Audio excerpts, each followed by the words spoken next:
مولا علی نے آنکھیں کھول دی. یعنی امامت کو جب نبوت کی گرمی محسوس ہوئی تو آنکھیں کھول دی.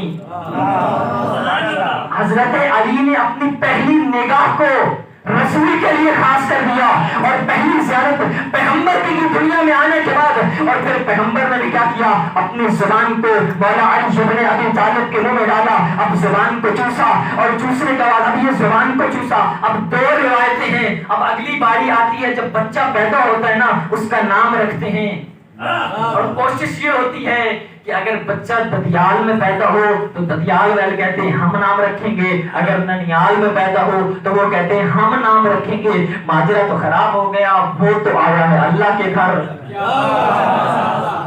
جو وہ علی ابن ابی طالب آئے ہیں اللہ کے گھر میں. اب نام کون رکھے؟ روایت کہتی ہے حضرت ابو طالب نے اپنے بیٹے کو اٹھایا اور اٹھانے کے بعد ایک تختی کے اوپر لکھا. کیا لکھا؟ تختی کے اوپر لکھا کہ پروردگار تو ہی بتا اس کا نام کیا رکھیں. ہاتھ کو اٹھایا اور دعا کہا یا رب ذل حسد بجو والقمر المطلع المسیح بین لنا من امرک الصبی ما ذکر فی اسم هذا الصبی. پروردگار تو بتا اس کا نام کیا رکھے. اور تختی پہ لکھنے کے بعد اس کو آسمان کی طرف پھینکا.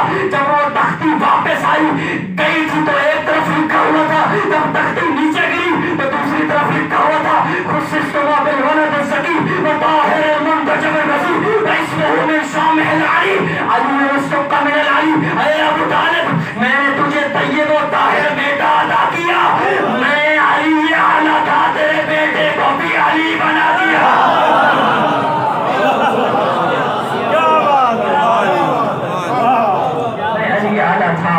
تیرے بیٹے کو بھی علی بنا دیا. اور بعض روایات کے مطابق یہ تختی خانہ کعبہ کی دیوار سے لٹکی رہی اور حجاج ابن یوسف کے زمانے تک یہ لٹکی رہی, اور پھر اس کے زمانے میں جا کر اس نے یہ تختی اتروا دی. اور پھر ظاہر ہے کہ وہ جو دراڑ آیا ہوا تھا نا وہ تو لوگوں سے آج تک بند نہیں ہوا, اور وہ آج بھی ہے. جتنی بھی پیسے لگائے ہیں نا, جتنا بھی پیسہ خرچ کیا ہے, لیکن وہ دراڑ آج تک باقی ہے, آج تک باقی ہے. لوگوں نے چھپانے کی کوشش کی, لوگوں نے کور کرنے کی کوشش کی, لیکن وہ چھپ نہ سکے. اس لیے تو شاعر بھی کہتا ہے کہ بریائی تو پردہ کبھی پڑا ہے بھلا. آپ کی سماعتیں بیدار ہو کہ بریائی پہ پردہ کبھی پڑا ہے بھلا. ولا کے کام نہ روکو کہ ولی نہ آ جائے, اور تم دراڑیں چھپا رہے ہو اس لیے تمہیں ڈر ہے کہیں پھر سے علی.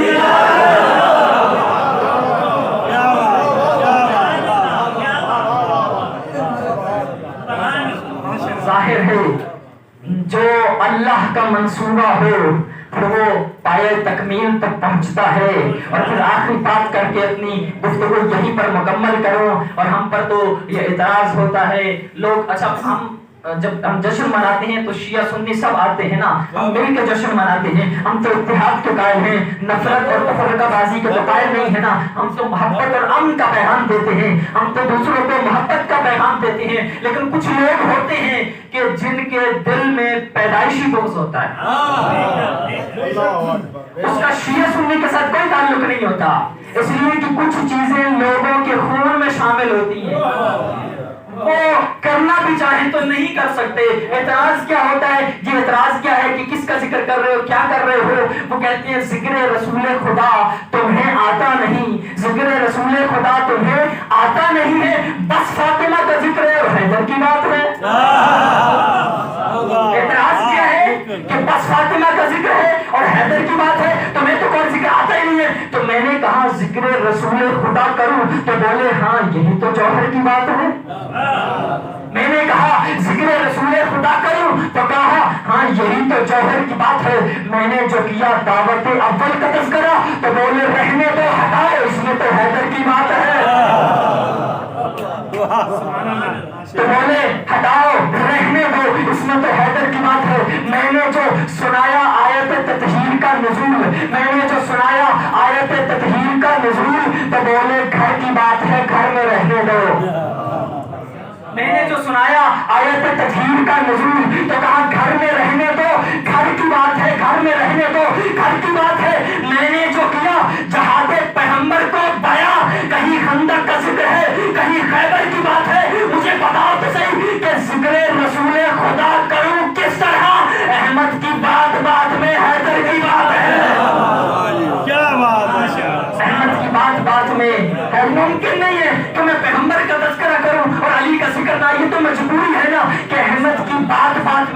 احمد کی بات بات میں حیدر کی بات ہے. اور پھر اگلا سوال کیا کہ ذکر اوروں کا آتا کیوں نہیں, ذکر اوروں کا آتا کیوں نہیں؟ میں نے کہا یہ تو مقدر کی بات ہے. انہیں جملات کے ساتھ اپنی گفتگو مکمل کرتا ہوں. خدا سے دعا کرتے ہیں ہمیں صحیح معنوں میں مولا علی بن ابی طالب کی سیرت کو سمجھنے, پڑھنے اور اس پر عمل کرنے کی توفیق عطا فرمائے.